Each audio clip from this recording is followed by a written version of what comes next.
بے نمازی پر ایسا غصہ اللہ کو کہ موت کے وقت بھی 3 عذاب بیان فرمائے۔ حدیث کا مفہوم ہے کہ بے نمازی ذلت سے مرتا ہے، اللہ اکبر کبیرہ، ذلت سے،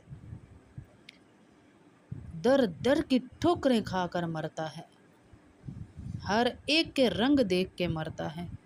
دوسرے یہ کہ بھوکا مرتا ہے، ایک ایک سے روٹی مانگے گا لیکن پیٹ نہیں بھرے گا کوئی اس کا، ارے اللہ کا حق ضائع کیا، کوئی چھوٹی بات تھوڑی ہے۔